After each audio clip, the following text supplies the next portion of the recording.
महायुतीमध्ये दरी निर्माण झाली तरी त्याला भाजपा आमदार सुरेश धसच जबाबदार राहतील. मुख्यमंत्र्यांनी कान टोचल्यावरही सुरेश कसे बोलतात, तर अजित पवारांवरील टीका सहन करणार नाही, अमोल मिटकरींचा धसांना इशारा. धनंजय मुंडेंच्या सातपुडा बंगल्यावर अवादा कंपनीकडे 3 कोटी रुपये मागितले गेले. त्यापैकी खंडणीच्या 2 कोटींची डील झाली. सुरेश धस यांचा खळबळजनक आरोप. तर बैठकीचं खोटं ठरलं तर राजकारण सोडेल असंही वक्तव्य. सुदर्शन घुलेनं भिवंडीमध्ये जयवंत पाटलांची घेतली होती भेट. माझ्याकडून विक्रम डोईफोडेच्या हॉटेलचा पत्ता घुले घेऊन गेला. जयवंत पाटलांची सुदर्शन घुलेविषयी दिली माहिती.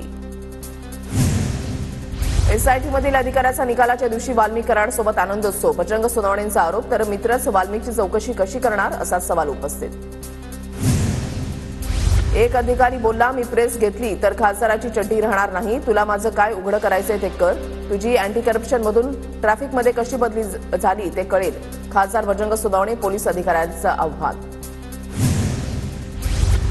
खंडणीखोरांना राजाश्रय मिळत असल्यानं राज्यामध्ये कुणी गुंतवणूक करणार नाही. सर्व उच्चपदस्थ लोकांनी राजीनामा द्यावा. पृथ्वीराज चव्हाण यांची मागणी.